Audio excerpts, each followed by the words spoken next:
Josephine Baker.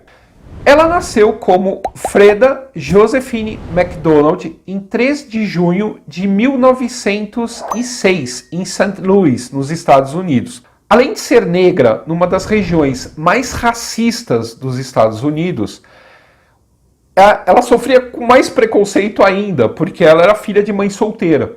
Além disso, ela era pobre, cresceu numa das regiões mais pobres da cidade, teve pouca educação e chegou a viver na rua. Foi nessa ocasião que ela começou a tentar alguns trocados dançando nas esquinas da cidade. Ela se casou pela primeira vez quando tinha 13 anos, mas o casamento durou pouco. Com 15 anos de idade, a Josephine conseguiu ser contratada para um espetáculo teatral de dança e ela adotou o sobrenome do segundo marido. Sim, com 15 anos de idade, ela já havia casado 2 vezes. E aí ela estreou no teatro com o nome de Josephine Baker. Em pouco tempo, ela era uma das pessoas mais bem pagas do grupo de dança. E aí surgiu a oportunidade da vida dela, ir para a Europa e dançar em Paris. Ela chegou à França em 1925, aos 19 anos de idade, para se apresentar num espetáculo chamado La Revue Nègre, a revista negra, né? A teatro de revista. Ela era uma dançarina que fazia shows em teatros de revista. A Josephine aparecia dançando quase sem roupas, só com um colar de pérolas e uma saia de bananas, e foi um sucesso absoluto. Lá todo mundo a amava, ela não tinha que se preocupar com as leis de discriminação de negros, como havia nos Estados Unidos, e ela decidiu que iria ficar na Europa. A Josephine acabou se naturalizando francesa em 1937. Ela logo se tornou uma das artistas mais famosas da França e é difícil imaginar como uma pessoa tão conhecida poderia ser uma boa espiã, mas ela resolveu o problema usando a fama ao seu favor. Tudo começou quando estourou a Segunda Guerra Mundial. Além do desejo de defender sua pátria de adoção, Josephine sentiu na pele a discriminação de fascistas contra pessoas como ela, uma estrangeira, negra, e ela pensou, o que eu posso fazer a respeito disso? E ela fez. Ela aproveitou do seu status de celebridade e conseguiu ser convidada para festas e embaixadas na Itália e do Japão, nas quais, discretamente, ela ouvia conversas, anotava coisas que ouvia e passava para os franceses.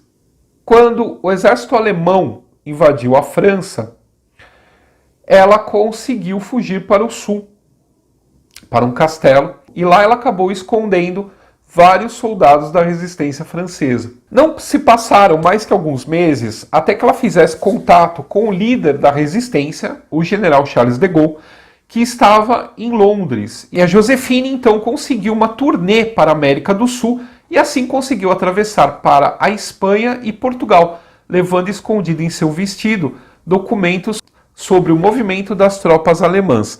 Ela voltou à tática de ir às festas dos diplomatas para espionar. Depois anotava tudo quando ia no banheiro e escondia no sutiã. Afinal, quem iria revistar a grande Josephine Baker? Em 1941, ela decidiu ir para o Marrocos, alegando motivos de saúde, mas na verdade ela tinha sido mandada para lá para espionar o movimento das tropas nazistas no norte da África. Ela acabou ficando realmente doente, de verdade. Ela perdeu um bebê, ela sofreu um aborto lá no Marrocos, ela ficou internada no hospital, acabou pegando infecção. Ao todo ela ficou mais de 18 meses se tratando lá. E lá do hospital ela viu a chegada das tropas aliadas que estavam libertando a África. Assim que ela se recuperou, ela colocou um uniforme e foi fazer apresentações de graça para os soldados aliados. Ela ganhou a Cruz de Guerra da França e foi nomeada cavaleiro ou dama da Legião de Honra, a mais alta condecoração francesa. Depois da guerra, ela, uma mulher condecorada que havia lutado a favor dos aliados dos Estados Unidos, da Inglaterra e da França contra os nazistas, foi lutar contra a discriminação racial dentro dos Estados Unidos. Ela, mesmo com tudo isso que havia feito, sendo uma pessoa famosa, sendo uma heroína de guerra, ela era proibida de entrar em determinados hotéis nos Estados Unidos e frequentar determinados bares e restaurantes. Uma das curiosidades da vida dela, ela chegou a adotar 12 crianças de diversas etnias, das mais variadas partes do mundo, as quais ela chamava de minha pequena tribo do arco-íris. A Josephine Baker, ela faleceu aos 68 anos de idade, em 12 de abril de 1975, alguns dias após estrear um novo espetáculo seu em Paris. Na estreia, havia pessoas como a Sophia Loren, o Mick Jagger e a sua amiga, a princesa Grace de Mônaco.